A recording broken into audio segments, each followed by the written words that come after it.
Hello everyone, मैं दीक्षा। स्वागत है आपका आपके अपने यूट्यूब चैनल में। दृष्टि 2024 को कंप्लीट किया जा रहा है, जिसके अंतर्गत देखा जाए तो ये आज का हमारा जो लेक्चर है, लेक्चर 5। इसमें अभी तक हमने लेक्चर 2 जो रहे स्टार्टिंग के, उसमें राष्ट्रीय परिदृश्य को कंप्लीट किया। जो थर्ड और फोर्थ लेक्चर रहा उसमें अंतरराष्ट्रीय परिदृश्य को कंप्लीट किया, और आज का जो हमारा लेक्चर रहेगा आर्थिक परिदृश्य से रिलेटेड, जिसमें इस टॉपिक को कंप्लीट किया जाएगा। तब तक आप इस सेशन को ज्यादा से ज्यादा शेयर करें, वीडियो को लाइक करें, चैनल को सब्सक्राइब करें, ताकि हमारा भी और मोटिवेशन बने और आपके लिए जितने भी वीडियो है जल्दी से जल्दी लेके आए कि आप और भी अच्छी तैयारी कर सकें। चलिए तो शुरू करते हैं। आज का हमारा जो टॉपिक आता है आर्थिक परिदृश्य। तो आर्थिक परिदृश्य के अंतर्गत आपको बता दें कि इसमें आपके जो मेन टॉपिक हैं उनके बारे में देख लेते हैं। जैसे कि आपका केंद्रीय बजट होगा, केंद्रीय बजट के बाद इसमें आर्थिक समीक्षा आएगी, आर्थिक समीक्षा के बाद हम पढ़ेंगे इसमें राष्ट्रीय मुद्रा को। मुद्रा, बैंकिंग, कृषि, उद्योग, विदेशक क्षेत्र और विश्व अर्थव्यवस्था के सभी महत्वपूर्ण मुद्दे इसमें समाहित होंगे। तो इसमें देखा जाए तो ये आपके आर्थिक परिदृश्य के अंतर्गत एक प्रमुख टॉपिक है। चलिए तो एक एक टॉपिक की शुरुआत करते हैं। तो हमारा जो आज का पहला टॉपिक आता है राजकोषीय घटनाक्रम के बारे में। राजकोषीय घटनाक्रम के संदर्भ में इसमें प्रमुख योजनाएं और जो जो इससे राजकोषीय घटनाक्रम से रिलेटेड रहा है उन सब के बारे में दिए गए हैं। इसके अंतर्गत देखा जाए तो इसमें सबसे पहले स्कीम आती है सुभद्रा योजना। सुभद्रा योजना जो है, तो आपको अनुमान लगाना होगा कि ये योजना कहाँ किस मतलब नाम से संबंधित है। तो ये जो नाम है, ये जो देखा जाए तो भगवान जगन्नाथ जी जो है उनका इसमें जो भगवान जगन्नाथ जी की छोटी बहन है उन्हीं के नाम पर सुभद्रा योजना शुरू की गई। तो यानी कि उन्हीं के नाम पर इस योजना का नाम रखा गया। और इस योजना को जब सुभद्रा योजना है तो भगवान जगन्नाथ का मंदिर कहाँ पर स्थित है? तो ये उड़ीसा में स्थित है, उड़ीसा के पुरी में स्थित है। तो इस योजना को कहाँ शुभारंभ किया गया होगा? तो ये भुवनेश्वर में शुभारंभ किया गया होगा। तो अगर एक रिचुअल यानी कि एक पौराणिक तौर पर इसका नॉलेज रखते हैं आप, या फिर कुछ वो है, तो आपको ये योजना याद करने की ज्यादा डिफिकल्टी नहीं है। कि सुभद्रा योजना है तो ये कहाँ की है? ये उड़ीसा की है, क्योंकि वहां पर जगन्नाथ स्वामी जी का मंदिर है। वहीं पर उनकी जो छोटी बहन है उनकी साथ में उनकी मूर्ति भी है। तो इसके संदर्भ में इस योजना को याद रख सकते हैं। तो सुभद्रा योजना की शुरुआत कहाँ की गई है? भुवनेश्वर उड़ीसा में की गई है। यह योजना जो है, जब सुभद्रा योजना है यानी महिला केंद्रित ये योजना है, तो ये महिलाओं से रिलेटेड ही होगी। तो इसके अंतर्गत ये महिला केंद्रित योजना है, और इसके अंतर्गत देखा जाए तो महिलाओं को इस स्कीम के अंतर्गत 1 करोड़ से अधिक महिलाओं को शामिल किया जाएगा। और इसमें कौन कौन सी महिलाएं पात्र होंगी? तो इसके अंतर्गत देखा जाए तो 21 से 60 वर्ष की जितनी भी सभी महिलाएं हैं उनको 5 वर्ष की अवधि में 50,000 रुपए मिलेंगे। तो मतलब कि 2024-25 से 2028-29 के मध्य में 21 से 60 वर्ष की महिलाओं को सुभद्रा योजना के अंतर्गत 5 वर्ष की अवधि में 50,000 रुपए दिए जाएंगे। और ये जो रुपए है, इसे 2 समान किस्तों में 10,000 रुपए की राशि से सीधे लाभार्थी के आधार सक्षम और डीबीटी सक्षम बैंक खाते में जमा की जाएगी। तो इसके अंतर्गत अब आता है कि जो धनराशि का हस्तांतरण है उसके या स्थानांतरण है, इसका प्रत्येक वर्ष राखी पूर्णिमा यानी कि रक्षाबंधन के आमतौर पर अगस्त माह में पड़ता है। इसे अंतर्राष्ट्रीय महिला दिवस में 5,000 रुपए की 2 किस्तों में किया जाएगा। और लाभार्थी जो होगा उसके लिए डेबिट कार्ड जारी किया जाएगा, और जिस दौरान प्रधानमंत्री द्वारा 10 लाख से अधिक महिलाओं के बैंक खाते में धनराशि अंतरण किया जाएगा। तो ये जो सुभद्रा योजना है इसके संदर्भ में ये प्रावधान है। तो आपको किस तरीके से याद करना है? पहला तो ये कि उड़ीसा के भुवनेश्वर में इस योजना का शुभारंभ किया गया। सुभद्रा नाम जो है पर भगवान जगन्नाथ की छोटी बहन है उनके नाम पर ये नाम दिया गया है। और इस योजना जो है पर महिला केंद्रित योजना है, जिसके अंतर्गत 1 करोड़ से अधिक महिलाओं को इसमें शामिल किया गया है। जिसमें कौन सी महिलाएं शामिल होंगी? 21 से 60 वर्ष की महिलाएं होंगी, और जो 5 वर्ष की अवधि में 50,000 रुपए को दिया जाएगा। तो इस तरीके से ये योजना के प्रमुख है पॉइंट है जिसको आपको याद रखना है, जो भी इसी तरीके से आपके एग्जाम में क्वेश्चन पूछे जाएंगे। नेक्स्ट आता है हमारा टॉपिक केंद्रीकृत पेंशन भुगतान प्रणाली के बारे में। यह जो भुगतान प्रणाली है, इसे 4 सितंबर 2024 को केंद्रीय श्रम रोजगार मंत्री मनसुख मंडाविया द्वारा कर्मचारी पेंशन योजना 1995 हेतु केंद्रीकृत पेंशन भुगतान प्रणाली का प्रस्ताव को मंजूरी दी गई। यह योजना जो है एक तरीके से 1 जनवरी 2025 को पूरे भारत में कहीं भी किसी भी बैंक की किसी भी शाखा के जरिए पेंशन पाना संभव हो जाएगा।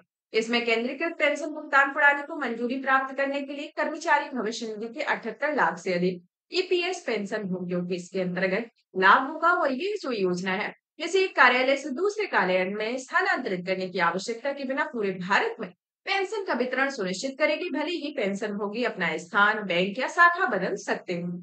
और यह उन पेंशन भोगियों के लिए भी बड़ी राहत होगी जो सेवानिवृत्ति के बाद अपने गृह नगर चले गए हैं, तो उनसे रिलेटेड इस योजना के प्रावधान रहे हैं। और यह जो योजना है, इसे 1 जनवरी 2024 को ईपीएफओ के वर्तमान संचालित आईटी आधुनिकीकरण project centralised IT enabled system 2.0 एक के हिस्से के रूप में इसे लॉन्च किया गया है, तो इसके अंतर्गत आता है। अब आते हैं केंद्रीय बजट 2024-25 के बारे में। तो केंद्रीय बजट 2024-25 के बारे में देखा जाए, तो यह जो योजना है इसे 23 जुलाई 2024 को केंद्रीय वित्त एवं कॉर्पोरेट कार्य मंत्रालय निर्मला सीतारमण के द्वारा संसद में 2024-25 के बजट में इसे प्रस्तुत किया गया। यह जो योजना है इसका आकार जो देखा जाए तो इसका 4 करोड़ 82 लाख 512 रुपए है। तो इसका टोटल ये इतना आकार है और इसे वर्ष 2024-25 में कुल प्राप्तियां जो रही है वह 48,20,512 करोड़ रही है। ये हमने इसको गलत बोला है, ये आपका 48,20,512 करोड़ होगा। तो ये इस तरीके से इसमें कुल प्राप्तियां जो है वह आपकी अनुमानित है। तो ये जो बजट का आकार भी कितना है, 48,20,512 करोड़ होगा। और इसमें कुल प्राप्तियों में ऋण को निकाल दिया गया है, जिसमें कुल प्राप्तियां जो है वह 32,07,200 करोड़ रुपए होंगी, जिसमें 32,07 करोड़ रुपए अनुमानित की गई है। और 2024-25 के लिए केंद्र सरकार की कर प्राप्तियों में देखा जाए तो ये 25,87,83,499 करोड़ रुपए इसके अंतर्गत अनुमानित किए गए। और ब्याज भुगतान में राजस्व प्राप्तियां जो है वह 37,16% रहती है। इसके अंतर्गत 4 मुख्य जातियों पर ध्यान दिया गया है, जैसे कि अन्नदाता यानी कि फार्मर में, दूसरा गरीब यानी कि पुअर, और तीसरे आते हैं युवा यानी कि यूथ, और 4 आते हैं महिलाएं, चौथे नंबर पर आती है। तो इसमें 4 मुख्य जाति समूह है, अन्नदाता यानी कि फार्मर, पुअर, यूथ और वुमेन को इस योजना के अंतर्गत इसमें ध्यान देने की बात कही गई है। और प्रधानमंत्री गरीब कल्याण अन्न योजना में 5 वर्ष की अवधि को विस्तारित करते हुए 80 करोड़ रुपए से अधिक लोगों को लाभार्थी बनाया गया है। और इसके अंतर्गत देखा जाए तो बजट को मुख्य रूप से रोजगार कौशल प्रशिक्षण एमएसएमई मध्यम वर्ग पर विशेष रूप से ध्यान केंद्रित किया गया है।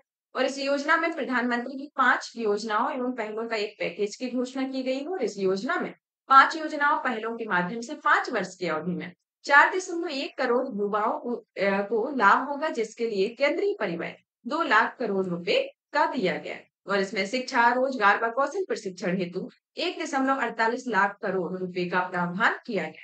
बजट के मुख्य विषय के तौर पर देखा जाए तो इसमें आता है रोजगार, कौशल प्रशिक्षण, एमएसएमई, मध्यम वर्ग इसके अंतर्गत एक प्रमुख बजट के मुख्य विषय आते हैं। अब बजट की प्राथमिकताओं के बारे में जान लेते हैं। तो बजट इस बार जो बजट प्रस्तुत किया गया है इसके अंतर्गत 9 प्रमुख प्राथमिकताओं के सतत विकास की एक यानी कि सतत प्रयासों की परिकल्पना की गई, जिसमें आपकी पहली आती है कृषि में उत्पादकता और अनुकूलता, दूसरी आती है रोजगार और कौशल प्रशिक्षण, तीसरी आती है समावेशी मानव संसाधन विकास और सामाजिक न्याय, चौथी आती है विनिर्माण और सेवाएं, पांचवी आती है शहरी विकास, छठी आती है ऊर्जा सुरक्षा, सातवीं अवसंरचना, आठवीं नवाचार अनुसंधान एवं विकास और नौवीं आती है अगली पीढ़ी के लिए सुधार। तो इस तरीके की ये योजना है। इस योजना के अंतर्गत इसमें 5 प्राथमिकताएं बजट की दी गई हैं। अब एक-एक करके प्रमुख प्राथमिकताओं के बारे में जानेंगे कि इन प्राथमिकताओं के अंतर्गत क्या-क्या प्रावधान दिए गए हैं और कौन-कौन सी स्कीम चलाई जाएगी, कौन सा नेटवर्क शामिल किया गया है। तो इसके अंतर्गत एक-एक करके प्रत्येक जो प्राथमिकताएं हैं उनकी डिटेल में जानकारी इकट्ठा करते हैं। तो इसमें सबसे पहले आती है जैसे कि कृषि में उत्पादकता एवं अनुकूलनीयता। इसको पढ़ने के पहले आपको इसको फिर से रिवाइज कर लेते हैं, क्योंकि आपकी ये जो प्राथमिकताएं हैं वो डायरेक्ट ही आपके एग्जाम में पूछी जाती है। तो पहली प्राथमिकता क्या है, कृषि में उत्पादकता और अनुकूलनीयता। दूसरी आती है रोजगार और कौशल प्रशिक्षण, तीसरी आती है समावेशी मानव संसाधन विकास और सामाजिक न्याय, चौथी आती है विनिर्माण और सेवाएं, पांचवी आती है शहरी विकास, छठी आती है ऊर्जा सुरक्षा, सातवीं अवसंरचना, आठवीं नवाचार अनुसंधान तथा विकास और नौवीं आती है अगली पीढ़ी के सुधार। तो ये आपकी 9 प्राथमिकता है। चलिए, तो पहले नंबर पर आती है हमारी कृषि में उत्पादकता और अनुकूलनीयता के बारे में, कि इसमें 10,000 आवश्यकता आधारित जैव आदान संसाधन केंद्र स्थापित किए जाएंगे। इसमें झींगा ब्रूड स्टॉक सहित न्यूक्लियस ब्रीडिंग केंद्रों का नेटवर्क स्थापित करने के लिए वित्तीय सहायता उपलब्ध कराई जाएगी। तो ये कृषि में उत्पादकता और अनुकूलनीयता के संदर्भ में। दूसरा आता है रोजगार और कौशल प्रशिक्षण के संदर्भ में, कि इसमें रोजगार संबंधित प्रोत्साहन होगा। जिसमें केंद्र सरकार द्वारा प्रधानमंत्री पैकेज के एक भाग के रूप में रोजगार संबंधी प्रोत्साहन हेतु 3 योजनाएं लागू की जाएंगी। ये जो है वह कर्मचारी भविष्य निधि के नामांकन और पहली बार रोजगार पाने वालों को अभिचिन्हित करने और कर्मचारियों और नियोक्ताओं को सहायता प्रदान करने के लिए आधारित होती है, जिसके अंतर्गत ये 3 प्रमुख योजनाएं आती हैं। पहली आती है योजना जिसे पहली बार रोजगार प्राप्त करने वाली योजना है, जो कि ईपीएफओ में पंजीकृत पहली बार रोजगार प्राप्त करने वाले कर्मचारियों के लिए 1 माह के वेतन का प्रत्यक्ष लाभांतरण 3 किस्तों में किया जाएगा, जिसमें अधिकतम 15,000 रुपए होगा। और यह योजना के अंतर्गत पात्रता जो सीमा होगी वह 1 लाख रुपए मासिक होगी, जिसमें 210 लाख युवाओं को लाभ प्राप्त होने की आशा होती है। दूसरा आता है विनिर्माण क्षेत्र में रोजगार सृजन का होना, जिसके अंतर्गत पहली बार रोजगार प्राप्त करने में वालों से संबद्ध होगा।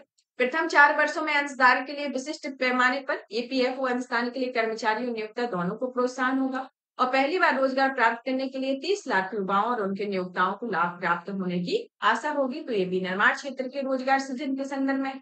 तीसरी स्कीम आती है नियोक्ताओं में सहायता के संदर्भ में, जिसमें 1 लाख रुपए प्रतिमाह के वेतन के सभी अतिरिक्त रोजगारों की गणना की जाएगी और सरकार प्रत्येक अतिरिक्त कर्मचारी के नियोक्ताओं के लिए ईपीएफओ अनुदान हेतु उन्हें 2 वर्षों तक 3,000 रुपए प्रतिमाह की पूर्ति करेगी और इससे 50 लाख नौकरियों का सृजन होने की एक आशा होगी।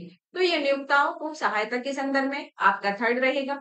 सेकंड आएगी विनिर्माण क्षेत्र में रोजगार सृजन और पहली बार रोजगार प्राप्त करने वाली ये 3 प्रमुख योजनाएं जो रहेंगी, जो पहली बार रोजगार पाने वाले अभिचिन्हित तथा कर्मचारियों और नियोक्ताओं में सहायता प्रदान करने के लिए इन 3 योजनाओं से रोजगार की प्राप्ति होगी, यानी कि रोजगार सृजन होंगे।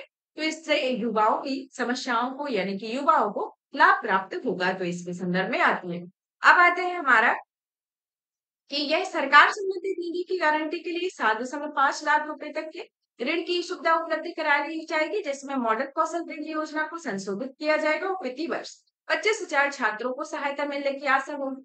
और इसमें उच्चतर शिक्षा के लिए 10 लाख रुपए तक की ऋण के लिए वित्तीय सहायता की घोषणा की जाएगी और प्रति वर्ष 1 लाख विद्यार्थियों को प्रत्यक्ष रूप से ऋण राशि के 3% ब्याज भार से भुगतान हेतु ई वाउचर दिए जाने का प्रावधान किया गया है। इसमें चौथी योजना पीएम पैकेज योजना जो है वो कौशल प्रशिक्षण कार्यक्रम के अंतर्गत है, जिसमें 5 वर्षों की अवधि में 20 लाख युवाओं को कौशल प्रशिक्षण किया जाएगा, जिसमें परिणाम उन्मुख दृष्टिकोण के साथ साथ हब और स्पोक मॉडल में 1,000 औद्योगिक प्रशिक्षण संस्थानों का उन्नयन किया जाएगा। समावेशी मानव संसाधन विकास और सामाजिक न्याय के बारे में इसके अंतर्गत देखा जाए तो यह पूर्वोत्तर क्षेत्र में है। तो पूर्वोत्तर क्षेत्र में औद्योगिक विकास को बढ़ावा देने हेतु अमृतसर कोलकाता औद्योगिक कॉरिडोर पर गया बिहार में एक औद्योगिक केंद्र का विकास किया गया है, जिसमें बिहार में 26,000 करोड़ रुपए की लागत से पटना, पूर्णिया, बक्सर, भागलपुर सहित अन्य सड़क संपर्क मार्गों का विकास किया जाएगा, जिसमें 21,400 करोड़ रुपए की लागत से विद्युत परियोजना का विकास किया जाएगा, जिसमें पीरपैंती में 2400 मेगावाट के नए विद्युत संयंत्र की स्थापना की गई है। तो इसके अंतर्गत पूर्वोदय के बारे में जान लेते हैं कि पूर्वोदय जो स्कीम है वो एक तरीके से पूर्वी क्षेत्र के चहुमुखी विकास और पूर्वी क्षेत्र में प्राकृतिक निधि के संपन्न राज्यों के हेतु इस योजना को शुरू किया गया है। यही योजना है, इसमें पूर्वोत्तर के राज्यों में आपके बिहार, झारखंड, पश्चिम बंगाल, उड़ीसा और आंध्र प्रदेश इसके अंतर्गत शामिल होते हैं। तो इसके अंतर्गत ये आता है जो कि समावेशी मानव संसाधन विकास और सामाजिक न्याय के अंतर्गत ये आपके प्रमुख प्रावधान दिए गए। अब हमारी चौथी प्राथमिकता आती है विनिर्माण और सेवाओं के बारे में। विनिर्माण क्षेत्र में एमएसएमई के लिए ऋण गारंटी योजना, जो कि इस योजना में संपार्श्विक और तृतीय पक्ष की गारंटी के बिना मशीनरी और उपकरण की खरीद के लिए एमएसएमई को ऋण प्रदान करने हेतु प्रारंभ की गई है। और इसमें प्रत्येक आवेदक को 100 करोड़ रुपए की गारंटी कवर देने के लिए एक पृथक स्वनिधि गारंटी निधि बनाई जाएगी, जबकि ऋण की राशि इससे अधिक होगी। एमएसएमई को ऋण के लिए एक नया मॉडल बनाया निर्धारित मॉडल होगा। मुद्रा ऋण के अंतर्गत तरुण क्षेत्र में ऋण की सीमा वर्तमान में 10 लाख रुपए से बढ़ाकर 20 लाख रुपए की जाएगी। खाद्य अभिकर्णी में होगा गुणवत्ता और सुरक्षा परीक्षण के लिए 50 एमएसएमई इकाइयां स्थापित की जाएंगी। 100 खाद्य सुरक्षा गुणवत्ता और सुरक्षा परीक्षण प्रयोगशालाएं स्थापित की जाएंगी। और एमएसएमई तथा पारंपरिक कारीगरों को अंतर्राष्ट्रीय बाजारों में अपने उत्पादों को बेचने के लिए सक्षम बनाने हेतु सार्वजनिक निजी भागीदारी में ई कॉमर्स निर्यात केंद्र स्थापित किए जाएंगे। और संकट की अवधि के दौरान एमएसएमई ऋण सहायता होगी, इसके अंतर्गत आता है। राज्यों तथा निजी क्षेत्र की साझेदारी के लिए इसमें 100 शहरों की अवसंरचना हेतु निवेश हेतु प्लग एंड प्ले औद्योगिक पार्कों का विकास किया गया है।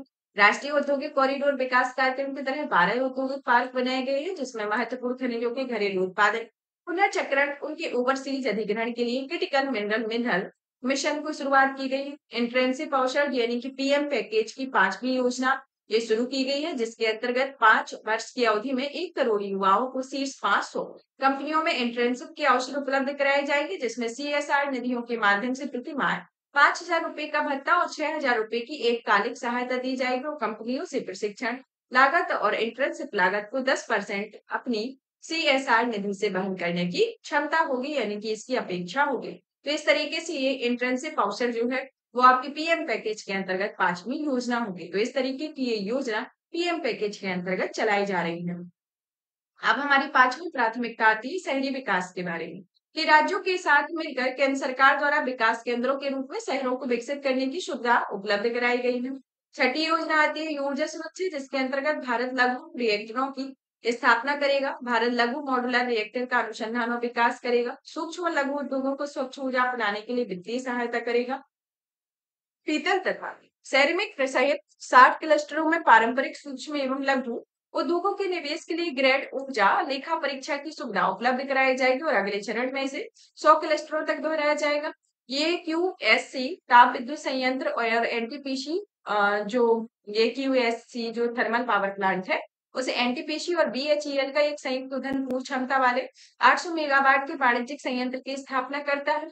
7वीं जो प्राथमिकता आती है अवसंरचना से रिलेटेड, जो कि अगले 5 वर्षों में सुदृढ़ राजकोषीय सहायता बनाए रखने का प्रयास करेगी, जिसमें 11,11,111 करोड़ रुपए का प्रावधान किया गया है, जिसमें जीडीपी का 3.4% है। संसाधन आवंटन को सहायता प्रदान करने के लिए राज्यों को एक दीर्घकालिक ब्याज मुक्त ऋण के रूप में 1.5 लाख करोड़ रुपए का प्रावधान किया गया है।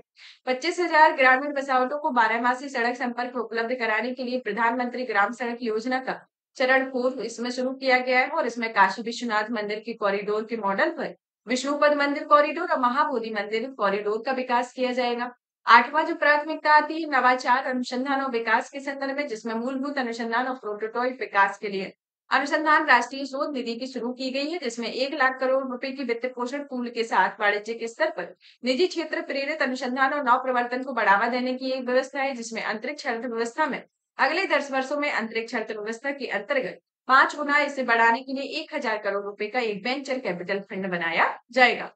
और हमारी 9वीं प्राथमिकता आती है अगली पीढ़ी के सुधार के संदर्भ में। तो इसमें जैसे कि ग्रामीण और शहरी भूमि संबंधी कार्य के अंतर्गत देखा जाए तो यह सभी भूखंडों के लिए अनन्य भूखंड पहचान संख्या अथवा भू आधार होगा। इसमें शहरी क्षेत्रों के लिए जीआईएस मैपिंग के साथ भू अभिलेखों का डिजिटलीकरण होगा। वर्तमान स्वामित्व के अनुसार मानचित्र उप प्रभाग का सर्वेक्षण होगा। भू रजिस्ट्री की स्थापना होगी। कृषक रजिस्ट्री से जोड़ा जाएगा। तो ये ग्रामीण और शहरी भूमि संबंधी कार्य इसके अंतर्गत दिए गए। कार्य प्रस्ताव के बारे में देखा जाए तो इसमें करों का एक सरलीकरण है, जिसमें आयकर अधिनियम 1961 की समीक्षा की जाएगी। धर्मार्थ संस्थाएं एवं टीडीएस की सरलीकरण होगा। मुकदमेबाजी और अपील होगी। कर आधार में वृद्धि करना इसके अंतर्गत आएगा।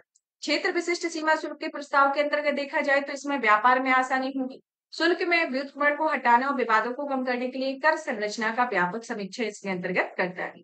सीमा शुल्क में परिवर्तन के अंतर्गत देखा जाए तो इसमें जैसे किफायती दवाइयां जो आती है आपकी कैंसर की 3 और दवाइयां टेस्टो जो में डेरेक्सटेकन और सी मॉल्टीबिनिव और डरवालुब जो है उन पर सीमा शुल्क में पूर्णता छूट होगी। मोबाइल उद्योग के अंतर्गत इसमें mobile phone, mobile PC, BA और चार्जर पर बीसीडी घटाकर 15% करना। घरेलू मूल्य संवर्धन के लिए सोने और चांदी पर सीमा शुल्क घटाकर 6% और प्लेटिनम आदि पर 6.4% करना। समुद्री निर्यातों में प्रतिस्पर्धात्मकता में वृद्धि, जिसमें झींगा और फिश फीड पर बीसीडी घटाकर 5% करना। ऊर्जा स्रोतों में बदलाव के लिए सहायता करना, जिसमें सोलर सेल और पैनल के विनिर्माण के लिए अधिक पूंजीगत वस्तुओं पर छूट होना। महत्वपूर्ण खनिज क्षेत्रों को बढ़ावा देना, जिसमें 25 महत्वपूर्ण खनिजों पर सीमा शुल्क को पूर्णतः छूट प्राप्त होगी। तो ये सीमा शुल्क में एक प्रमुख जो उद्योग है उनमें सीमा शुल्क में परिवर्तन की बात कही गई है। प्रत्यक्ष कर प्रस्ताव के अंतर्गत देखा जाए तो इसमें अनुपालन पर बोझ कम करने के लिए उद्यमशीलता की भावना को बढ़ावा देने और नागरिकों को कर राहत प्रदान करने के लिए प्रस्ताव किया गया है। जैसा पूंजीगत लाभ को तर्कसंगत बनाना, जिसमें वित्तीय परिसंपत्तियों पर लघु अवधि के लाभों पर 30% कर लगाना। सभी वित्तीय और गैर वित्तीय परिसंपत्तियों की दीर्घ अवधि के लाभों पर 12.5% का कर लगेगा और वित्तीय परिसंपत्तियों पर व्यक्तिगत लाभ की छूट सीमा बढ़ाकर 1.25 लाख रुपए प्रति वर्ष किया जाएगा। और निवेशकों के सभी वर्गों के लिए एंजल कर को समाप्त किया गया है, जो कि रोजगार और निवेश से संदर्भ में है, जिसमें घरेलू क्रूज चलाने के लिए अधिक सरल व्यवस्था होगी। विदेशी खनन कंपनियों के लिए सेफ हार्बर दरों का प्रावधान होगा और विदेशी कंपनियों में कॉर्पोरेट कर की दर 40% से घटाकर 35% की जाएगी। तो ये रोजगार और निवेश के संदर्भ में आता है। प्रमुख योजनाओं के आवंटन के संदर्भ में दिया गया है, जैसे कि मनरेगा के लिए जो 2023-24 में बजट आवंटन कितना था और अभी 2024-25 में कितना है, तो इसके अंतर्गत देखते हैं। तो मनरेगा में ये बढ़ोतरी हुई कि पहले ये 60,000 था 23-24 में, तो अभी 2024-25 में इसे 86,000 किया गया है। अनुसंधान एवं विकास परियोजनाओं में पहले 840 करोड़ रुपए था, मतलब कि, और अभी 1200 करोड़ रुपए है। और अभी देखा जाए तो नाभिकीय ऊर्जा के लिए 442 था और इसमें बढ़ाकर सर्वाधिक इसमें वृद्धि की गई है, जो कि 2,228 है। औसत उद्योग के लिए पीएलआई में 1200 से 2143 हुआ है और सेमीकंडक्टर विकास एवं डिस्प्ले विनिर्माण में 3,000 से 6,903 किया गया है। सौर ऊर्जा ग्रिड में 4,970 से 10,000 किया गया है। प्रत्यक्ष लाभ अंतरण एलपीजी में 180 से 1,500 किया गया है और आईडी ये ए में स्कीम के अधीन क्रेडिट लाइन में यह 1,300 से 3,849 कर दिया गया है। तो इस तरीके से देखा जाए तो ये प्रमुख योजनाएं हैं जो चलाई जा रही थी, जिसमें पहले 2023-24 में जो बजट आवंटन किया गया था, मतलब कि पैसा दिया गया था, वह अभी प्रेजेंट में जो 2024-25 में बजट पेश किया गया उसके लिए इतना पैसा आवंटित किया गया। अब आते हैं वित्त मंत्री की उपलब्धि के बारे में जान लेते हैं कि वित्त मंत्री जो है केंद्रीय वित्त एवं कॉर्पोरेट कार्य मंत्री निर्मला सीतारमण 23 जुलाई 2024 को संसद में वर्ष 2024-25 का बजट प्रस्तुत करती है और इनके द्वारा प्रस्तुत लगातार 7वां ये बजट है, जिसमें एक पूर्ण बजट और एक अंतरिम बजट इनके द्वारा प्रस्तुत किया गया है। और ऐसा करने वाले पहले जो वित्त मंत्री रहे हैं वह सीडी देशमुख रहे हैं। उन्होंने के द्वारा 7 बजट पेश किए गए थे, जिसमें 6 पूर्ण और एक अंतरिम बजट इनके द्वारा पेश किया गया था।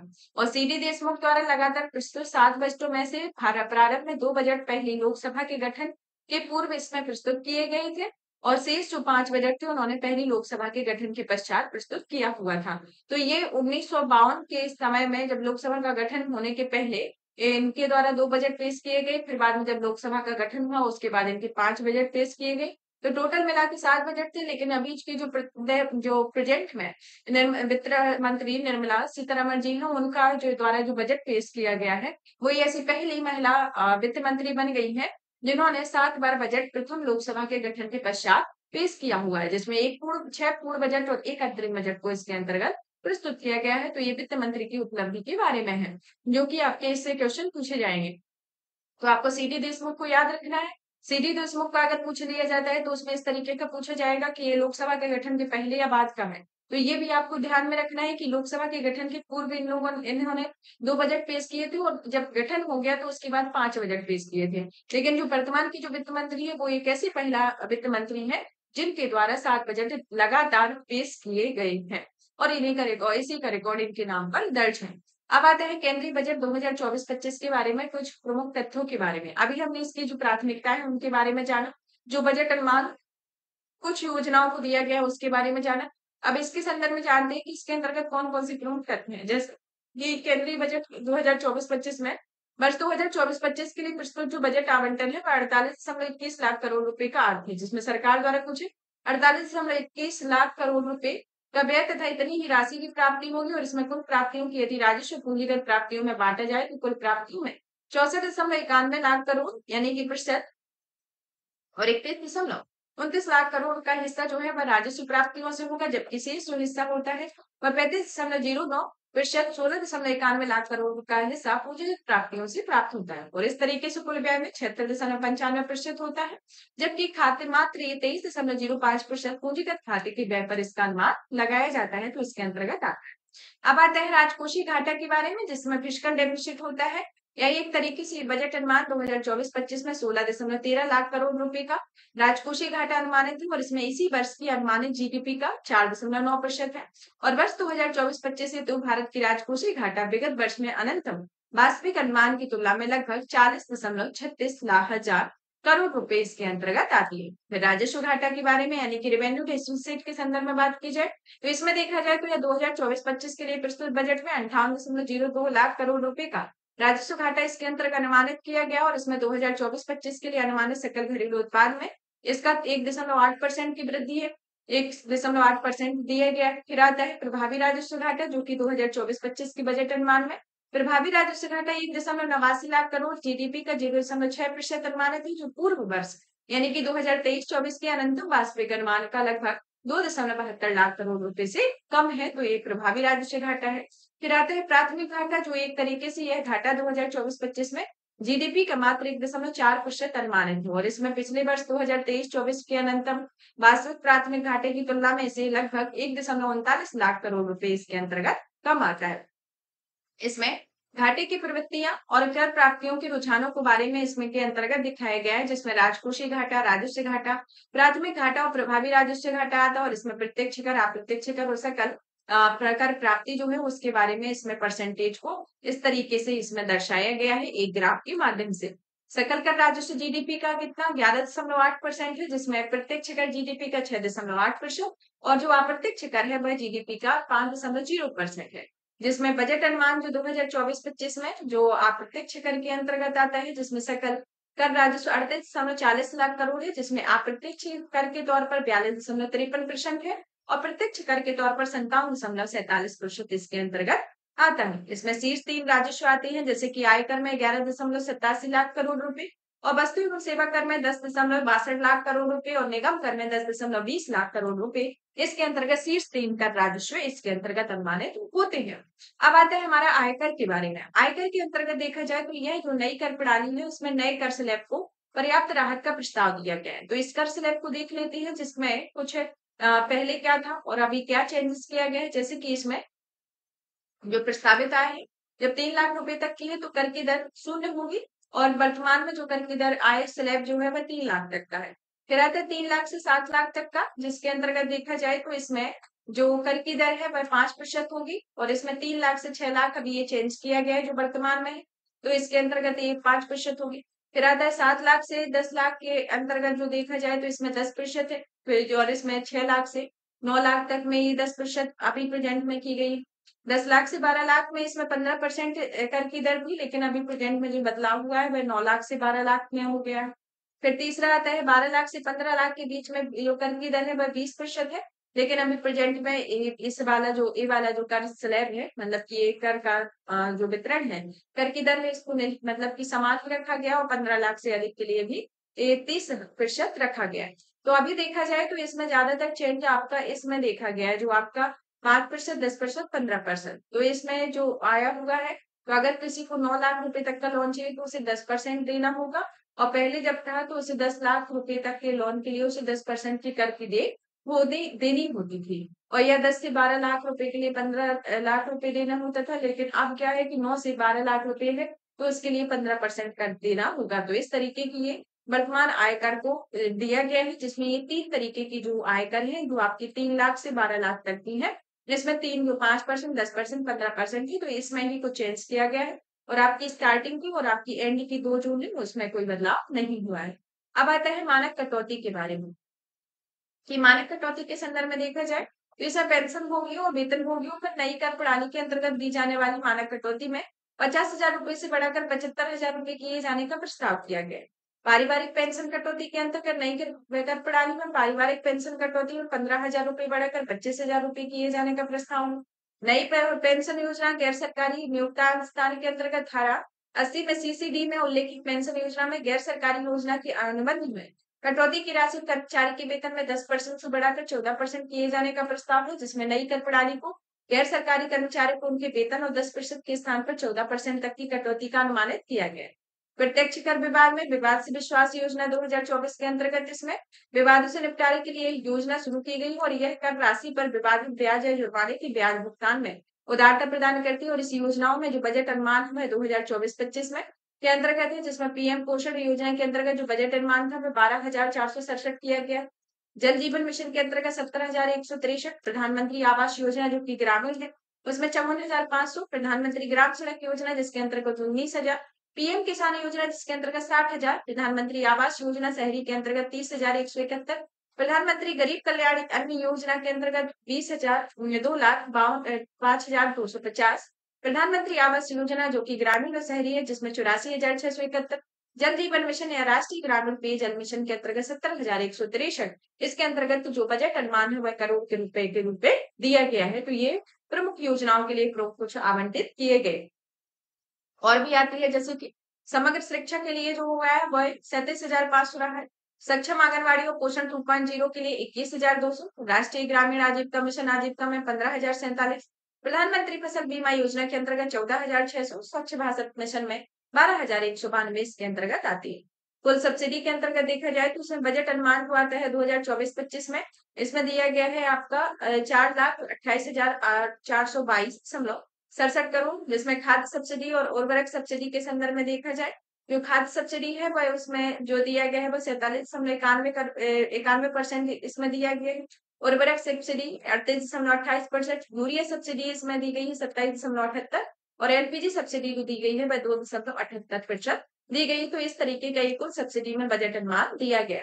अब आता है कि वित्त मंत्रालय को छोड़ दिया जाए तो बजट अनुमान 2024-25 में जो सर्वाधिक राशि है वह 6,21,940.85 करोड़ रुपए है, जो कि 75 बिलियन यूएस डॉलर है। रक्षा मंत्रालय को आवंटित की गई और समग्र व्यय का 12.90% है। बजट अनुमान जो है 2024-25 में रक्षा मंत्रालय के लिए आवंटित राशि का वर्ष 2022-23 में आवंटित राशि की तुलना में 1 लाख करोड़ रुपए और वित्त वर्ष में 2023-24 में आवंटन में लगभग 4.59% अधिक होता है। मंत्रालय आवंटित राशि के अंतर्गत देखा जाए तो इसमें जैसे कि रक्षा मंत्रालय है जिसके लिए 6,21,940.85 लाख करोड़ रुपए इसके लिए आवंटित किए गए। सड़क एवं परिवहन राज्य मंत्रालय के लिए इसमें 2,78,000, रेल मंत्रालय के लिए 2,55,393 दिया गया।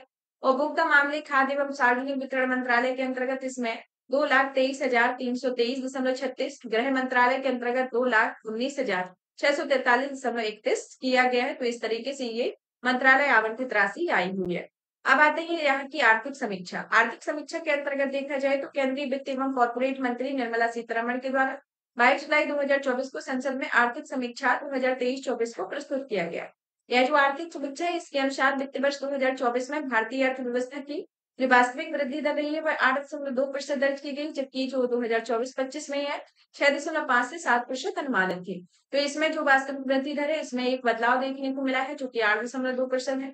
आपको इसी तरीके के आपके क्वेश्चन आते हैं कि जो आपके जो बदलाव हुए हैं, जो इसमें कोई ड्रास्टिक चेंज हुआ है जिसमें एक ज्यादा बजट आवंटित किया गया है, ऐसी जो स्कीमें हैं कि जिसमें सर्वाधिक पहले कुछ नियोग पहले कम था तो अभी प्रेजेंट में उसको बढ़ाकर कुछ ज्यादा ही किया गया। तो इस तरीके की स्कीम ही आपके पूछे जाते हैं और इस तरीके के क्वेश्चन ही आपके बजट से रिलेटेड आते हैं।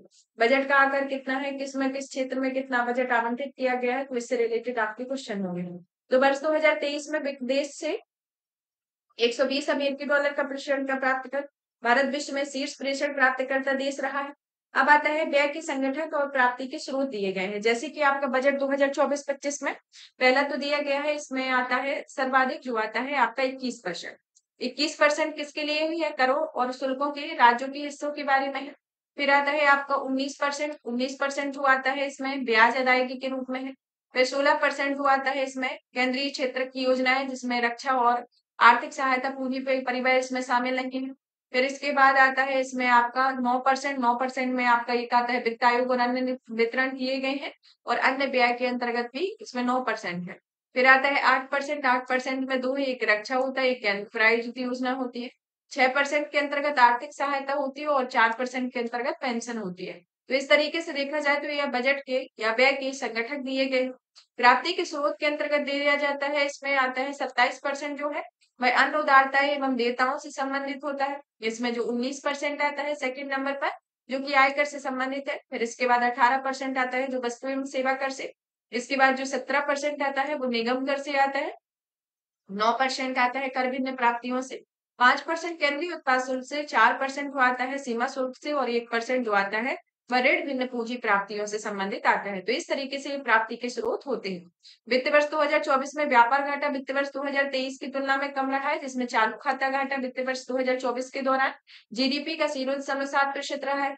भारतीय अर्थव्यवस्था में वित्त वर्ष 1993 के लगभग 288 बिलियन यूएस डॉलर से बढ़कर वित्त वर्ष 2023 में 3.6 ट्रिलियन यूएस डॉलर हो गया है, जिसमें टर्न अराउंड एक वित्तीय धारणा है जिसका उपयोग अल्पकालिक ऋण को दीर्घकालिक ऋण में स्थानांतरित करने हेतु किया जाता है, जिससे कंपनियों को अपनी कार्यशील पूंजी में सुधार करने और कम ब्याज दरों के लाभ उठाने की अनुमति मिलती है। तो ये टर्म अराउंड के अंतर्गत ये आता है। तो आपसे ये इस तरीके का टर्म ये पूछा जा सकता है कि टर्म अराउंड होता क्या है। तो ये एक तरीके से देखा जाए तो एक वित्तीय अवधारणा है जिसका उपयोग अल्पकालिक ऋण को दीर्घकालिक ऋण में परिवर्तित करने के लिए इस योजना को शुरू किया गया है। तो ये कौन सी स्कीम है? Turn around scheme. तो इस ये के अंतर्गत आता है। अब आता है कि वर्तमान मूल्यों पर वित्त वर्ष 2024-25 में समग्र जीबीए कृषि उद्योग एवं सेवा क्षेत्र में हिस्सेदारी देख लेते हैं। तो कृषि में जो हिस्सेदारी है वह 17.4% रही है। और फिर आता है उद्योग में 27.6%, सेवा क्षेत्र में 54.7% है। वित्त वर्ष 2024-25 में सकल घरेलू राजस्व में 13.4% वृद्धि अनुमानित है। और मोटे तौर पर सकल कर राजस्व में 55% प्रत्यक्ष करों में और शेष 45% अप्रत्यक्ष करों से प्राप्त हुआ है। इसके अंतर्गत मौद्रिक प्रबंधन एवं वित्तीय मध्यस्थता स्थिरता की मूल मंत्र है। इसके बारे में देखा जाए तो भारतीय शेयर बाजार पूंजीकरण जीडीपी अनुपात के संदर्भ में विश्व में 5वां सबसे बड़ा बाजार। विनियामक उपाय तथा वर्ष 2047 तक सभी के लिए बीमा हासिल करने के लक्ष्य को साथ भारत अपने अगले 5 वर्षों में सबसे तेजी से बढ़ते बीमा बाजारों से एक रहा है। और वैश्विक स्तर पर भारत में उधार लेने वाले ग्राहकों की संख्या के संदर्भ में भारतीय माइक्रो फाइनेंस क्षेत्र, जो कि चीन के बाद दूसरा बड़ा क्षेत्र बन गया है। आरबीआई द्वारा वित्त वर्ष 2025-26 में महंगाई दर कम होकर क्रमशः 4.5 से 4.1% रहने का अनुमान लगाया गया। और आईएमएफ द्वारा भारत की मुद्रास्फीति दर को वर्ष 2024 के लिए 4.6% और 2025 के लिए 4.2% अनुमानित किया गया है। तो आरबीआई के द्वारा ये महंगाई दर को कम होने की प्रवृत्ति को इसके अंतर्गत दिखाया गया और आईएमएफ के द्वारा भी इसके एक अनुमानित डेटा को बताया गया। अब आता है बाह्य क्षेत्र के बारे में। बाह्य क्षेत्र के अंतर्गत देखा जाए तो इसमें समृद्धि के मध्य स्थिरता, जो कि व्यापार में सुविधा और लॉजिस्टिक लागत में कमी संबंधी उपायों के कारण विश्व बैंक में लॉजिस्टिक परफॉर्मेंस इंडेक्स में 139 देशों की सूची में भारत 6 अंकों में सुधार के साथ वर्ष 2023 में 38वें स्थान पर पहुंच गया है, जबकि 2018 में यह 44वें स्थान पर था। और अंकदार के अनुसार वैश्विक प्रत्यक्ष विदेशी निवेश में 2023 में यह 2% से घटकर 1.3 यूएस डॉलर हो गया है, जबकि 2022 में ये 1.4 ट्रिलियन यूएस डॉलर था। भारत के व्यापार में प्रमुख पहलू जैसे कि कैलेंडर वर्षवार दिए गए हैं, जैसे 2020, 21 और 22 का एक इसमें डेटा को दिया गया है, जिसके अंतर्गत ये व्यापार के प्रमुख पहलू दर्शाए गए हैं। निर्यात प्रदर्शन और आयात प्रदर्शन दोनों को परसेंटेज के बेसिस पे दिखाया गया है। तो इसमें सबसे पहले तो वैश्विक वस्तुओं के निर्यात में हिस्सेदारी को देख लेते हैं। तो 2022 में इसकी 2020 में 1.6 थी और 2021-22 में 1.8 रही है। वैश्विक वाणिज्यिक सेवाओं के निर्यात में हिस्सेदारी देखी जाए तो इसमें 2020 में 4.1 और 2021 में 4 और 2022 में 4.4 है। वैश्विक वस्तुओं एवं सेवाओं के निर्यात में हिस्सेदारी जो रही है वह 2.1, 2020 में 2, 2021 में 2.2, 2022 में 2.4 रही। आयात प्रदर्शन में देखा जाए तो इसमें वैश्विक वस्तुओं में हिस्सेदारी 2.1, 2020 में 21 में 2.5 और 2008 2.8 2022 में रही है। फिर इसी तरीके से वैश्विक वाणिज्यिक सेवाओं में आयात में हिस्सेदारी जो रही है 2020, 21, 22 में 3.3, 3.5, 4.0 रही है। वैश्विक वस्तुओं और सेवाओं के आयात में हिस्सेदारी 2.3, 2.7, 3.0 इसमें 2020, 21, 22 के अंतर्गत आती है। विश्व व्यापार में भारत की रैंकिंग आती है, जिसके अंतर्गत जैसे कि वस्तु निर्यात में 21वां रैंक आपका 2020 में है, 2021 में 18वां, 2022 में 18वां। वस्तु आयात में 14वां, 2020 में 21 में 10वां और 22 में 9वां। सेवाओं के निर्यात में आता है 7वां, 8वां और 7वां। सेवाओं का जो आयात है जिसमें 10वां आपका 2020 में, 2021 में 10वां और 2022 में आपका 8वां एक भारत की रैंक विश्व व्यापार में रही है। अब आता है वैश्विक वस्तुओं के निर्यात में भारत की हिस्सेदारी जो वित्त वर्ष 2024 में 1.8% थी और यही वित्त वर्ष 2016 में 2020 के दौरान औसतन 1.7% रही। और वैश्विक सेवाओं के निर्यात में इसकी हिस्सेदारी जो रही है वह वित्त वर्ष 2023 में बढ़कर 4.3% हो गई है, जो कि वित्त वर्ष 2016 से वित्त वर्ष 2020 के दौरान 3.3% थी। तो इसमें एक बड़ा ड्रास्टिक चेंज आया हुआ है, जिसमें वैश्विक सेवाओं में हिस्सेदारी जो बढ़कर 2023 में 4.3% हुई है और एक तरीके से देखा जाए तो 2016 से 20 के अंतराल में इसमें 3.3% की भी वृद्धि देखी गई थी। चीन के बाद भारत जो रहा है फुटवियर का दूसरा सबसे बड़ा उत्पादक है, जो कि वैश्विक उत्पादन में 13% तथा वैश्विक निर्यात में 2.2% का योगदान देता है।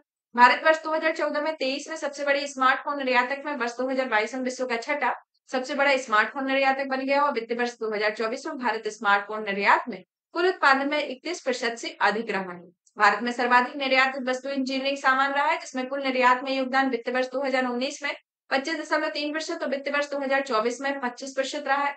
विश्व इलेक्ट्रॉनिक्स निर्यात में भारत की हिस्सेदारी वर्ष 2018 में 0.6% से बढ़कर 2022 में 0.88% हो गई है। साथ ही भारत वैश्विक इलेक्ट्रॉनिक निर्यात में वर्ष 2018 में 28वें स्थान से बढ़कर 2022 में 24वें स्थान पर पहुंच गया है। यूएस डॉलर के संदर्भ में भारत का सेवा निर्यात जो रहा है वह 30 वर्षों में 14% से अधिक मजबूत बढ़ा है और भारत के फंड निर्यात में वृद्धि 10.7% और विश्व सेवाओं में निर्यात वृद्धि 6.8% भी इसमें अधिक रही।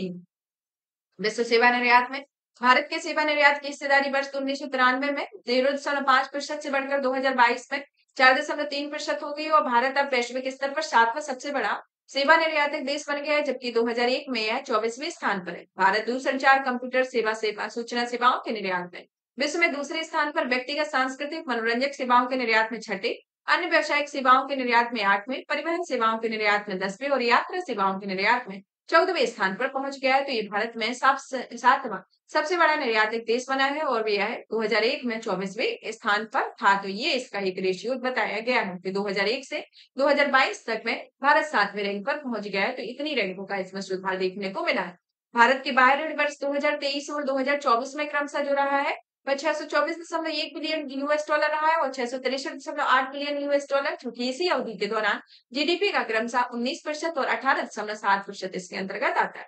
लगभग 10 वर्षों के अंतराल में वर्ष 2021 में वर्ष 2024 में मध्य 4 एफटीए हस्ताक्षरित हुए और मॉरिशस के साथ फरवरी 2021 में यूएई के साथ, फरवरी 2022 में ऑस्ट्रेलिया के साथ, अप्रैल 2022 में यूरोपीय निःशुल्क व्यापार संघ के साथ, मार्च 2024 में एफटीए में हस्ताक्षर किए गए और इसके अंतर्गत एफटीए को छोड़कर शेष 3 एफटीए लागू हो गए हैं।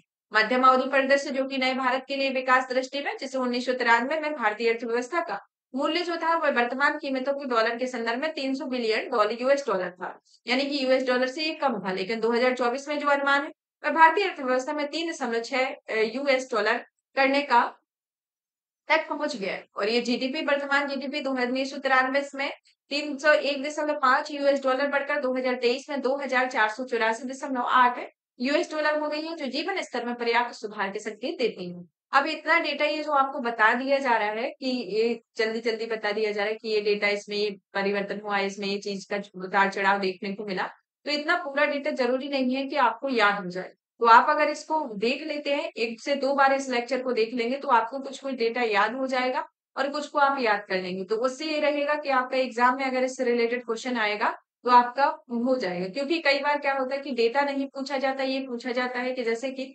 वर्तमान जीडीपी और फिर जो 1993 में जीडीपी मतलब कि पहले की जीडीपी में और अभी की जीडीपी में देखा जाए तो कितना जीवन स्तर में सुधार हुआ है।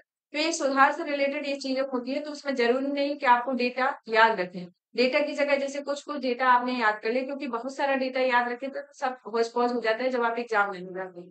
तो अभी देखा जाए तो आपका अगर जैसे कुछ इसमें ये 301 से आपका 2484 हो गया, तो आपको इस तरीके से माइंड में कब रखना है कि हमारा ये जीवन स्तर में कुछ इसमें एक बढ़ोतरी के रूप में देखी गई। तो जब आप इसको 1 से 2 बार 2-3 बार आप ये लेक्चर ही सुन लेते हैं, अकेला सुन ही लेते हैं, तो आपको इस तरीके के क्वेश्चन में कोई डिफिकल्टी नहीं होगी। तो इसके अंतर्गत देखा जाए तो इसमें आता है, अब आते हैं जलवायु परिवर्तन और ऊर्जा संक्रमण समझौताकारी सामंजस्य के बारे में, क्योंकि क्वेश्चन आपके 2-3 ही आते हैं। 2-3 आएँगे तो आप इतना डेटा याद रखेंगे तो आपको याद करने में प्रॉब्लम होगी। तो ये बेहतर है कि आप जो चीज़ें जो ये मेन-मेन है, जैसे कि विश्व में छठा स्मार्टफ़ोन निर्यातक बन गया है, सर्वाधिक निर्यातित वस्तु इंजीनियरिंग का सामान रहा है। तो ये आपको पढ़ लेना है। जब आप क्वेश्चन करेंगे तो इसमें क्या बढ़ोतरी हुई, क्या घटोतरी हुई, तो अगर जो पहले था और जो अभी है, अगर इसमें 1993 से 2019 से 2016 से इस डेटा को एक कैलकुलेशन किया जाता है, तो एक तरीके से देखा जाए तो इसमें बढ़ोतरी ही होती है। बहुत रेयर केस होते हैं कि उसमें कुछ डेटा में घटोतरी मतलब कि घटता है। मतलब कि जब कोई डेटा आता है तो उसमें अगर एक अनुमान लगाया जाता है कि उस टाइम पे कितना था, तो उसमें बढ़ोतरी ही होती है, बट वो कितने परसेंट की होती है और कौन-सा वो टॉपिक है जिससे आपके इस तरीके के क्वेश्चन पूछे जाएँगे। तो इस त को सबको ध्यान रखना है। कि ये डेटा जब आप याद रखेंगे तो इतना नहीं हो पाएगा। कोई भी कितना भी सक्षम हो याद करने में, लेकिन वो एक टाइम पर वो चीज़ें मेमोराइज़ होना कम हो जाती हैं। तो इस तरीके से आपको ये याद रखना है कि इसमें बढ़ोतरी हुई है, ये इसमें छठा देश है, इसमें तीसरा देश है, इसमें सर्वप्रथम ये चीज़ किया हुआ है। तो इन सब चीज़ों को आपको याद रखना है। जैसे कि ये अभी आपका आता है कि जो सामाजिक क्षेत्र में जिस तरीके से पहला नल जल कनेक्शन दिया गया। तो लेह के डेमचोक को दिया गया, ये कितने फीट पर है? अब लेह में है तो वो ऊंचाई पर ही स्थित होगा। ऊंचाई पर हुआ है तो ये पहला नल जल कनेक्शन दिया गया है। तो इस तरीके से आपको एक अनुमान लगा लेना है कि अगर, क्योंकि लद्दाख और लेह में अभी कई सारी स्कीम चलाई गई हैं। लद्दाख को लेके लिए कई सारे कार्य भी किए गए। तो वहां पर जो कार्य है तो वो ज्यादातर पहले है क्योंकि वो सर्वाधिक ऊंचाई पर स्थित है। तो कई बार होता है कि सर्वाधिक ऊंचाई पर स्थित एक जो स्कीम है ये कहाँ पर चलाई गई है, तो उसमें ज्यादातर तो एक अनुमान के थ्रू ही हो सकता है कि आपका लद्दाख में ही ये चीज हुई है अभी, क्योंकि लद्दाख के जो विकास है विकास के संदर्भ में कई सारे स्कीम चलाए गए हैं। और आप जब आप पूरी करंट अफेयर को पढ़ेंगे तो लद्दाख और लेह में कई सारे कार्य किए गए हैं और ज्यादातर ऐसे कार्य हैं जो आपके पहले पहले हैं। तो इसमें जैसे कि इतनी फीट ऊंचाई पर, तो इतनी फीट ऊंचाई पर कहाँ पर, लेह के डेमचू गांव में। तो आप जहां भी होगा तो लद्दाख और लेह तो याद रखना है, लेकिन उसके गांव, उसके प्लेस कौन से गांव में कौन सी जगह पे, तो ये आपको नोटिस कर लेना है। और रही बात इनकी कि कितनी फीट ऊंचाई पर है, कौन सा ऐसा गांव रहेगा, तो इसमें आपका एक अनुमान के तहत आपका लद्दाख लेह लग जाएगा। लेकिन ये है कि अगर आपका गांव अलग अलग दे दिया जाए तो उसमें आपको गांव के नाम याद रखने हैं। तो ये कहाँ पर याद रखा है, टेमचोक गांव में इसका में पहला नल जल कनेक्शन दिया गया है। और जो जलवायु परिवर्तन के लिए विश्व की सबसे तेजी से अर्थव्यवस्था के बावजूद भारत वार्षिक प्रगति में कार्बन उत्सर्जन वैश्विक औसत का 1/3 रहा है, जिसमें बिजली उत्पादन क्षमता में गैर जीवाश्म स्रोतों की जो हिस्सेदारी 4.5% तक पहुंच गई। भारत की इसमें औसत आयु जो रही है 28.2 वर्ष और 18% आबादी जो है वह 15 से 24 वर्ष की आयु बढ़ती है। और 2015 से 16 में और 2019 से 21 के मध्य में जो एक बहुआयामी गरीबी से बाहर निकले लोगों की संख्या 13.5 लाख करोड़ रुपए है, मतलब 13.5 करोड़ भारतीय बहुआयामी गरीबी से बाहर निकले हैं। ये रेशियो कब का है, 2015-16 से 2019-21 के बीच का। उत्तर प्रदेश में गरीब लोगों की संख्या सर्वाधिक गिरावट दर्ज की गई है, जिसमें 3.43 करोड़ लोगों को बहुआयामी गरीबी से बाहर निकाला गया। कृषि एवं खाद्य प्रबंधन में कहा जाए तो यदि हम सही कर ले तो कृषि में वृद्धि आवश्यक है। तो भारतीय कृषि क्षेत्र जो लगभग है वह 42.3% आबादी को आजीविका की सहायता प्रदान करता है और वर्तमान कीमतों में देश की जीडीपी में 18.2% की हिस्सेदारी रखता है। और वर्ष 2023-24 के अनंतम अनुमानों के अनुसार कृषि क्षेत्र में वृद्धि 1.4% रही है और 2022-23 में यह 4.7% वृद्धि दर से कम।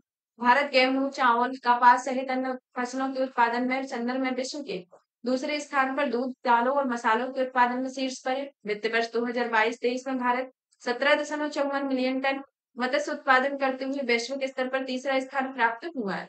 उद्योग में मध्यम एवं लघु उद्योगों अपरिहार्य है, जिसमें भारत का फार्मा बाजार वर्तमान में 50 बिलियन US डॉलर का है और यह मात्रा की दृष्टि से दुनिया का तीसरा बड़ा बाजार है और भारत दुनिया का दूसरा बड़ा कपड़ा निर्माता और शीर्ष 5 निर्यातकों में से एक है।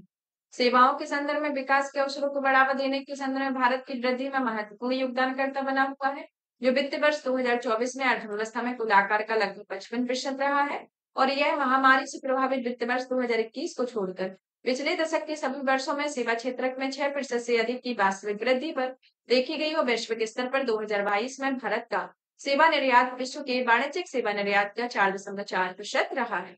और वर्ष 2024 में सेवा क्षेत्र में 7.6% की वृद्धि का अनुमान लगाया गया है और इसमें वैश्विक स्तर पर सेवा निर्यात में भारत 5वें स्थान पर है और इससे आगे यूरोपीय संघ, जिसमें इंस्टा यू व्यापार को छोड़कर यूएस, यूके और चीन का स्थान रहा है।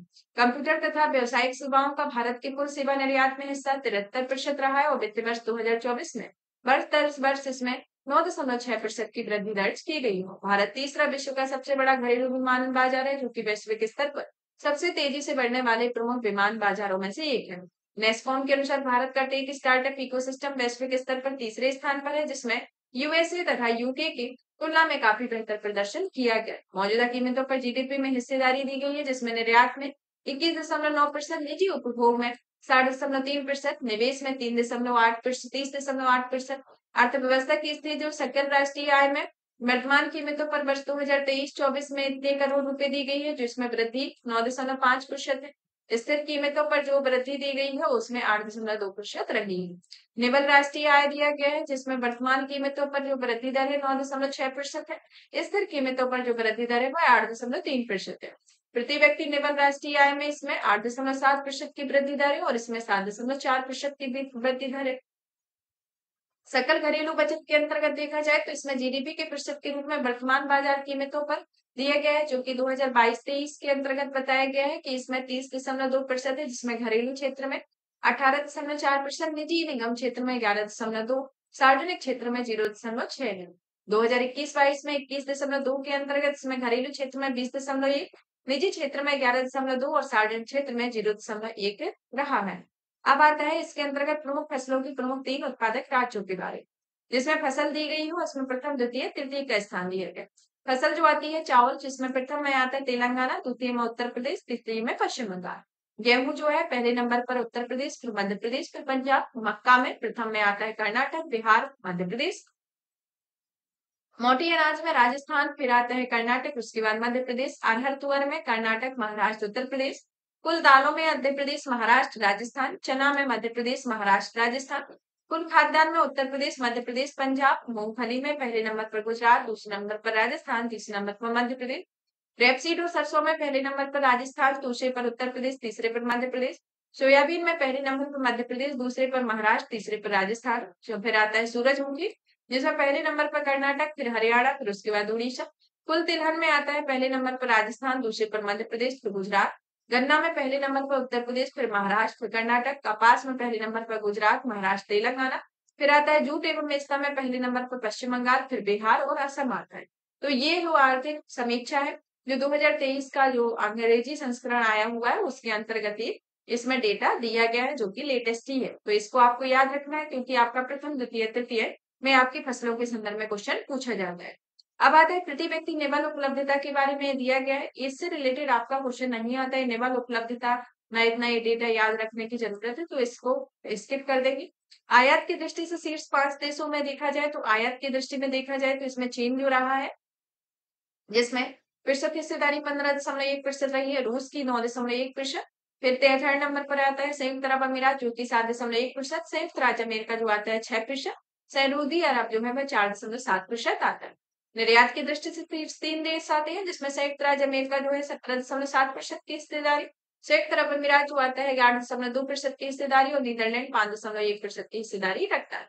मानव विकास संकेतक के संदर्भ में देखा जाए तो जन्म के समय जीवन प्रत्याशा 2016 से 2020 के अंतर्गत का डेटा दिया गया है, जिसमें शीर्ष राज्य केरल और जिसमें कुल 75 वर्ष और पुरुष 71.9 और महिला 78 वर्ष है। फिसड्डी राज्य में उत्तर प्रदेश आता है, जिसमें कुल 66 वर्ष और पुरुष 66.3 और महिला 66.7 है। शिशु मृत्यु दर में प्रति हजार जीवित जन्म वर्ष 2020 में पहले न्यूनतम मिजोरम में 3 और अधिकतम मध्य प्रदेश में 43। जन्म दर प्रति हजार वर्ष 2020 में शीर्ष राज्य जो आते हैं पहले नंबर पर बिहार, दूसरे नंबर पर उत्तर प्रदेश, फिर अंतिम स्थान पर गोवा का है। मृत्यु दर जो कि वर्ष 2020 के अकॉर्डिंग सर्वाधिक मृत्यु दर वाला राज्य छत्तीसगढ़ जो कि 7.9 और न्यूनतम मृत्यु दर वाला राज्य केंद्र शासित प्रदेश दिल्ली है, जो कि 3.6% है। फिर आता है कुल प्रजनन दर वर्ष 2020 में सर्वाधिक जो आती है बिहार में, फिर उत्तर प्रदेश में, उसके बाद मध्य प्रदेश में। न्यूनतम जो रही है पश्चिम बंगाल और तमिलनाडु में, दोनों में साथ में 1.4% है। अब आता है पीएम स्वनिधि एवं DAYNULM के तहत सर्वश्रेष्ठ प्रदर्शन करने वाले राज्यों की 18 जुलाई 2024 को आवासन एवं शहरी कार्य मंत्रालय यानी कि भारत सरकार द्वारा PM street vendors Atmanirbhar Nidhi योजना, दीनदयाल अंत्योदय योजना, राष्ट्रीय शहरी आजीविका मिशन के तहत प्रदर्शन करने वाले उत्कृष्टता की ओर बढ़ते कदम, उपलब्धियों के सम्मान, उत्कृष्टता की प्रेरणा शीर्षक से एक कार्यक्रम आयोजित किया गया। यह जो कार्यक्रम आयोजित किया गया है, इसके अंतर्गत पीएम स्वनिधि को देखते हैं। पीएम स्वनिधि जो है, जिसे 1 जून 2020 को शुरू किया गया था और इसे PM street vendor Atmanirbhar Nidhi के अंतर्गत यह एक केंद्रीय क्षेत्र की योजना है, जिसका उद्देश्य शहरी स्ट्रीट वेंडर्स को बिना किसी जमानत के 80,000 रुपए तक की कार्यशील पूंजी ऋण प्रदान करना इसके अंतर्गत आता है। इसमें आता है कि पुरस्कार श्रेणी में सर्वोत्तम प्रदर्शन करने वाले राज्यों और केंद्र शासित प्रदेशों में रैंक के अंतर्गत आता है, जिसमें बड़े राज्य में पहले नंबर पर आता है मध्य प्रदेश, दूसरे पर आंध्र प्रदेश, तीसरे पर पंजाब। छोटे राज्यों केंद्र शासित प्रदेश में पहले पर लद्दाख, दूसरे पर पुदुचेरी। पर्वतीय और उत्तर पूर्वी राज्यों में पहले पर असम, दूसरे पर सिक्किम। उत्कृष्ट प्रदर्शन करने वाले विशेष पुरस्कार में पहले पर महाराष्ट्र और दूसरे पर उत्तर प्रदेश आता है। पुरस्कार श्रेणी जो कि सर्वोत्तम प्रदर्शन करने वाले ऋणदाता संस्थान में ऋण प्रदर्शन में, जैसे कि सार्वजनिक और निजी क्षेत्र में पहले नंबर पर केनरा बैंक, दूसरे नंबर पर स्टेट बैंक ऑफ इंडिया, तीसरे पर बैंक ऑफ इंडिया आता है। ऋण देने वाली अन्य संस्थाओं में पहले नंबर पर आर्यावर्त बैंक, सेकंड नंबर पर केरल ग्रामीण बैंक आता है। पुरस्कार श्रेणी में सर्वोत्तम प्रदर्शन करने वाले राज्य में नवाचार और सर्वोत्तम प्रतिभाओं में बड़े राज्य में प्रथम नंबर पर मध्य प्रदेश और अन्य राज्यों में सेकंड में असम आता है। पुरस्कार श्रेणी जो कि सर्वोत्तम प्रदर्शन करने वाले यूएलबी स्वनिधि से समृद्धि में उपलब्धि में मेघना से मिलियन प्लस शहर में जो कि 10 लाख से अधिक जनसंख्या है। फर्स्ट में वाराणसी नगर निगम उत्तर प्रदेश। बड़े शहर में मेजर सिटीज जो कि 1 से 10 लाख में पहले नंबर पर झांसी नगर उत्तर प्रदेश, दूसरे नंबर पर काकीनाडा शहरी नगर निगम आंध्र प्रदेश, तीसरे नंबर पर खरगोन नगर निगम मध्य प्रदेश आता है। फिर आता है systematic progressive analytical real time ranking पुरस्कार के बारे में। यह जो पुरस्कार है जिसमें समग्र राज्य श्रेणी में बड़े राज्यों को में पहले नंबर पर केरल, दूसरे नंबर पर उत्तर प्रदेश, तीसरे पर राजस्थान, फिर एनईआर में और पर्वतीय क्षेत्र में हिमाचल प्रदेश, त्रिपुरा, उत्तराखंड आता है।